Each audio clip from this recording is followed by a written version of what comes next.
Hey guys, welcome back to the UK and Irish Packers YouTube channel. Hey guys, welcome. Why is this so difficult? It's an intro. This discusses what Paul Hornung did on...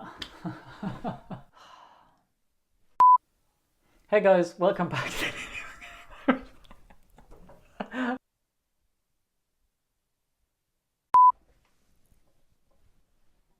Let's go now, a little life out here.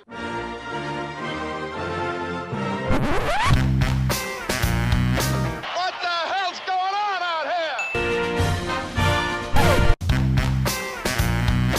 It's a lot of fun. Keep it fun. Hey guys, Steve here. Welcome back to the UK and Irish Packers YouTube channel. This episode is one of our special history podcasts all about who is Paul Hornung.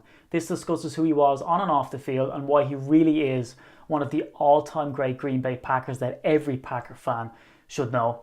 Feel free to subscribe to the channel, maybe give us a like, maybe drop us a comment in the comment section below. And also make sure you check back regularly to see exclusive Green Bay Packers content from this side of the pond, including our weekly video podcast.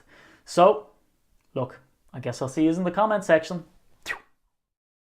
I guess what bothers me as a Packers nut and a history nut is the fact that Hornung doesn't get the praise he deserves. And I know some people listening are going to think that that's crazy. Some people listening don't know who he is.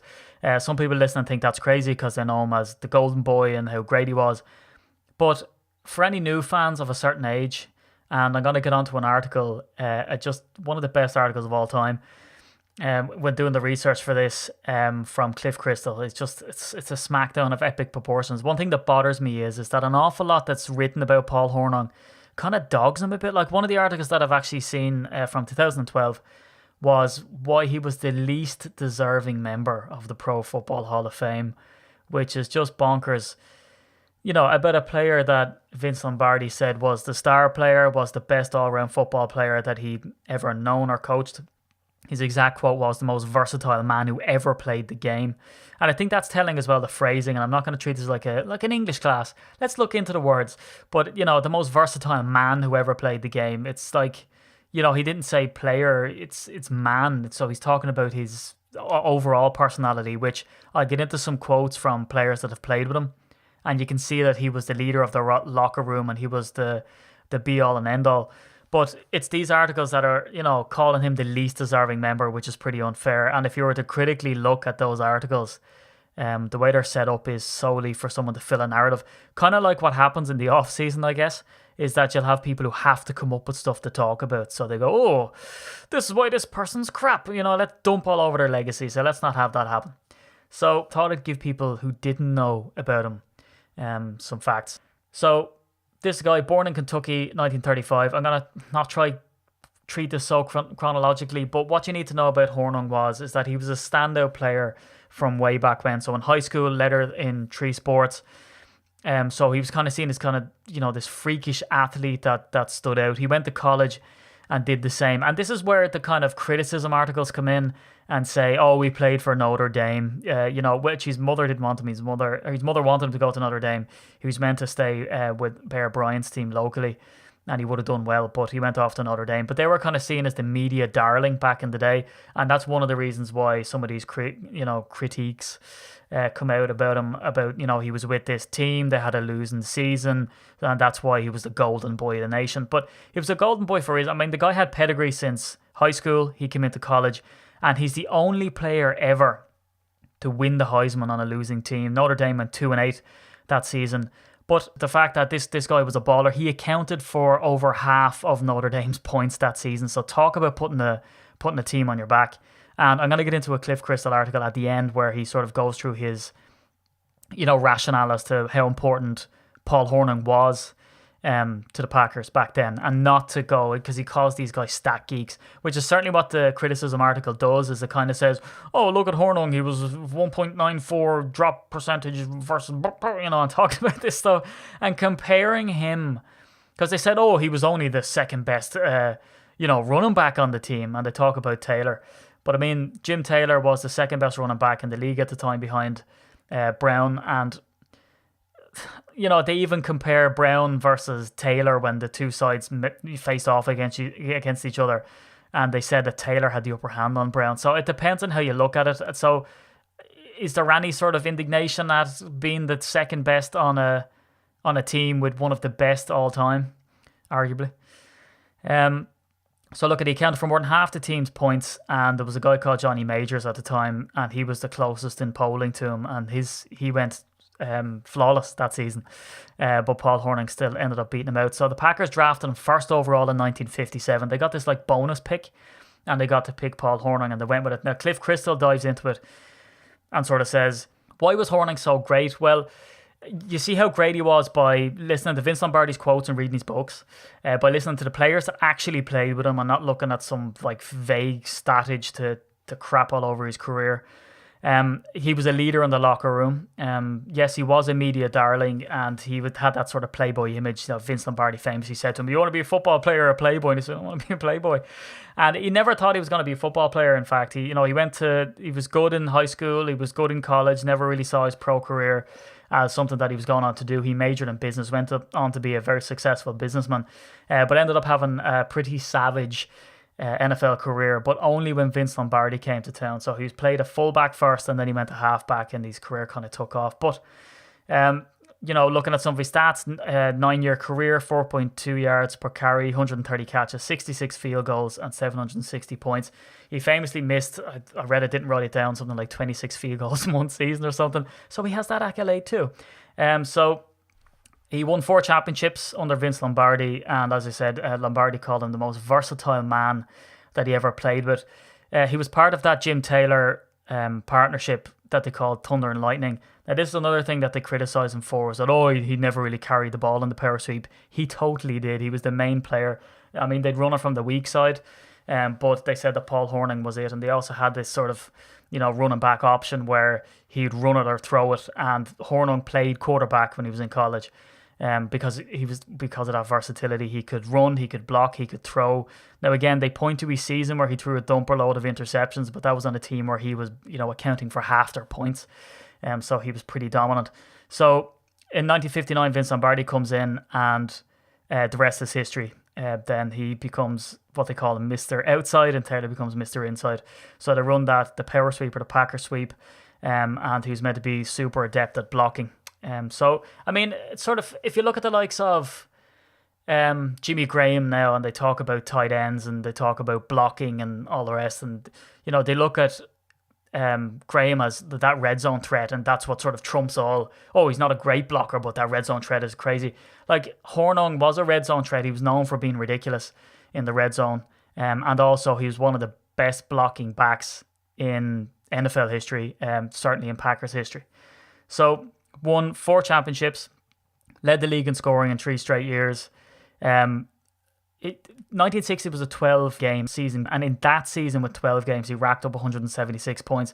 Now, as I said, LaDainian Tomlinson would go on and beat that with 180, but I think he did that in 14 games. And also, Hornung had 2 touchdown passes that don't get added to that 176. So again, you can argue that either way. And he also set a record in a calendar month with 77 points, which Tomlinson also broke in 2006. Damn you, LaDainian! And he got 78, so 1 point more. And again, there's all these stats that you can read on Wikipedia and ESPN and all these places where he's the most game with 30 plus points. I can get that. That's amazing. 30 plus points. That's insane. I think he's 2 games, and then 25 plus points. You're like, oh my God, it's still amazing. And then they go strangely accurate with 13 points. I mean, why not go... you know what I mean? Something bigger. Who knows? So 1961, he sets the NFL record for scoring in an NFL championship game, which James White only broke 2 years ago with the Pats-Falcons game, and he got 20. So again, 1 point more. This guy's stats held till 2006. They held till 2016. So if this shows you that this guy was a dominant player back in the day, I mean, I don't know what would. You were still dealing with games that were relatively low scoring. There were some teams are pretty run intensive, so it's pretty incredible. And there's a reason why he was inducted into the Pro Football Hall of Fame in 1986. He won the league MVP in 1961. Only one of 9 players to date that have done it. The most recent being Cam Newton. And to flesh that out for you, to show you what company he holds, so Frank Sinkwich, who nobody knows, Roger Staubach, O.J. Simpson, Earl Campbell, Marcus Allen and Barry Sanders. So he's up there with the very best, and that doesn't happen a lot. If you look at when it did happen, 1944, 1961, 1971, 1973, 78, 79, 85, Barry Sanders, and then Cam Newton recently. So just crazy stats. He was very successful with the Packers team. He's tarnished by people looking too deeply into just strictly a stat based, and that annoys me because I do think stats matter. But when you haven't seen any game film like these criticism articles, and the criticism article even says, I don't have stats on this thing. Kind of like, I don't have stats on this thing that would work against my argument, but I do have stats that I pulled out on the stuff that proves my argument. And you have to listen to Jerry Kramer and Bart Starr and Vince Lombardi and all the players that played with him to see what type of impact that Paul Hornung had. Now, the blight on his career, or the interesting things about the man himself, was, yes, he was a playboy. He was brought to New York by Pete Rozelle because it turned out that he was betting on NFL games. Now, he took a polygraph test, and that proved that when he said that he didn't bet on any of the games that he actually played in, that he was telling the truth. So when you look at the scandal, and it's blighted as a scandal on his Wikipedia page, it's like all these accolades, and then it's kind of like, oh, but he was a, whatever as well. And any article that you talk about him, and then up until really recent interviews, 10, 15 years ago, with Paul Hornung, to say he played in the 60s, he talks about it still. It still gets brought up, and it's kind of a blight in his career because he missed the year. And he credits in that interview that it was Vince Lombardi who, campaigned with Pete Rozelle to get him to reinstate him. So he missed 11 months. So he went to New York, and he even said, it's the first time I went to New York with no intentions of trying to pick up a date. So he went in and was suspended. But to be honest, he's betting on the games, and I know that whole gambling thing is pretty serious in the States, which they've lifted now to a degree. So it's going to be interesting to see what type of betting companies get in. But he was down in Vegas or whatever, and Alex Karras was actually the main guy in that investigation, and he got done for it. And when all the media storm was coming out about it and how scandalous it was, Alex Karras, who's the famous nemesis of Jerry Kramer, who, when they were at a dinner, Alex Karras got up and said, Jerry Kramer's one of the best offensive linemen in the NFL, but don't take my word for it, just listen to himself in his book. Which was a dig, and Kramer didn't miss a beat. He stood up and he goes, well, I'd like to thank Alex for referring to my book. I just wonder who read it to him. So it's just brilliant. Two of them hated each other. They respected each other in the end, and they became friends. But he was known as kind of an abrasive character. So he got done for that betting scandal. So he missed the year. But when you delve into Cliff Crystal, which I'm going to take a look at now, you really see, how important he was to the team, and the fact that he was missing how poorly that the team did. And Cliff is so strong against these stat geeks, as he calls them. So let's just run down through the article. So you can find the article. It's called "Would Lombardi Have Taken Jim Brown Over Hornung?" And it's from someone asking a question. Chad from Tarpon Springs says, how different would the Packers' history have been had they drafted Jim Brown over Paul Hornung? To me, this is the more interesting than the 89 draft or the trade for Brett Favre than any other personnel move. So, Crystal takes the kind of thing of, Lombardi didn't draft him. It would have been Lyle Blackburn who drafted him because he was there on the team when Lombardi arrived. And if Lombardi could have picked him, would he have done it? Or would the Packers have went ahead and done it, should they have done it?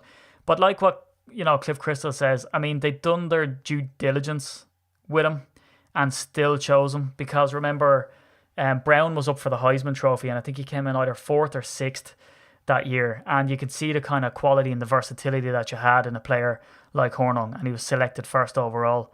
So, Cliff Crystal delves into, he wonders what Lombardi's answer would be, and he says that it was pretty clear, is that, along with my quote saying that he was the most versatile player ever, Crystal lists, that he had a league-leading 176 points. In 1960, he was the MVP in the regular season and also the NFL championship game, And he said that they didn't win in 1963, and an awful lot of the coaches and players at the time said that it was his year-long suspension which cost the Packers their 3rd title. So then he runs down and he poses questions. Let's say he says, would Brown have been a better left halfback than Hornung? Would he have thrown the halfback option, which is what I was saying that he was important for? And how did he compare to Hornung as a blocker? And the fourth one that he asks, and you can read it, it's a great article, would he have been a better fit at fullback? So he goes in and just says that, Brown was faster and more explosive. Although I don't question that because that's fact. But a nice little anecdote that you can read is that Hornung, when he went to the Pro Bowl, went up against Abe Woodson in a 100-yard race, who, if you want to know who this guy was, he set the record twice for indoor 50-meter hurdles, and he's meant to be one of the fastest players in the NFL history. His average kickoff return was 28.7 yards per return because he was so elusive and so fast. And apparently Hornung bet him in that race by a solid 5 yards. So he was pretty fast. But when it came to the power sweep, and Cliff Crystal points out that in Vince Lombardi's book, Vince Lombardi on Football, he writes that every team kind of has this lead play, the main play, and for them, it was the power sweep. But he said that the power sweep wouldn't work unless you had that running back, halfback option. So where he'd either run it or throw it. And he said not unless you had someone who could keep defenses honest, who you knew could make that play, that it wouldn't have worked. So he said, although Brown, as he said, was poetry in motion, that he can't imagine that he would have had the same impact as Hornung on the team because, teams looking at Brown, would he have been able to do what Hornung was asked to do? So then in Run to Daylight, he calls the halfback option the greatest play in football. So it's, again, you can see all the audio of Vince Lombardi talking about this when he talks about it's a play that you can run again and again and again and again and have that success. So Cliff Crystal rightly goes into, all the important parts of making that block and how important the block is for Hornung to let Taylor run to daylight. But also just how important it was that, Hornung's intelligence and instinctiveness to make that play. And then, Cliff Crystal goes into a guy called Buddy Young, who talks about when Brown and Taylor went up against each other. And this is kind of like what I was saying earlier, where Taylor would almost show up Brown in some of those games. And then comparing, would he have had that success without Hornung blocking? And also, kind of that it's no shame that Hornung was second best to Taylor if you were to take them purely on who was the better back. And then all these quotes that Cliff Crystal has collected is fantastic, just on who Hornung was as a person and how valuable he was to the locker room.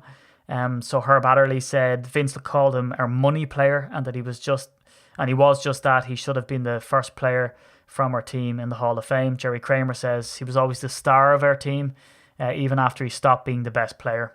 Bart Starr, he was one of the finest clutch players ever. Max McGee, he was our leader, but that's because the two of those dudes used to go drinking. Paul was as good an athlete as you've ever seen. And then there's a video on YouTube that goes into Hornung, and it goes into the Heisman Trophy winners, who were the best. And Hornung gets number 4. And of course, you have the anoraks on there saying, oh, you look at his stats and he shouldn't be that high, he's overrated. And then you have the likes of Jerry Kramer and Bart Starr coming in and saying that's absolute nonsense rubbish, that he was an absolutely fantastic player and he was invaluable to the team. So Hornung is undoubtedly the golden boy, deserved to be in the Pro Football Hall of Fame. His stats don't lie, they held up for forever. He's an important leader in the locker room. He's much loved by his players. Such a great character. Even with that sort of betting scandal, he came back pretty much unscathed. So, if anything else, he was the guy who got conscripted or brought up, had to do his time for the US Army. And Vince Lombardi personally called his buddy old pal JFK and got a pardon for that Sunday to play in that championship game against the Giants. Hornung definitely deserves to be one of the best, and it's why we stock these jerseys in the shop. Just because he is one of the all-time greats. And, if anybody who sort of appreciates the Packers' history, should definitely at some stage add one of those to their collection. Of course, if you want to go down the Aaron Rodgers, Bart Starr, Brett Favre route first. But let's not sort of let Hornung's name be sullied out there in the media. So that's who Paul Hornung was. If you want to listen to any other history podcasts, you can go and hit our podcast page and also just search UK Packers on any podcast app and enjoy. So I've created a couple of playlists on there for the history stuff. The most recent one before this one being Who Was Ray Nitschke, and it's great to delve into what type of guy he was on and off the field. Well guys, there you have it, bloopers and all. I really hope you enjoyed it. If you did, please subscribe, and as always, go Pack Go.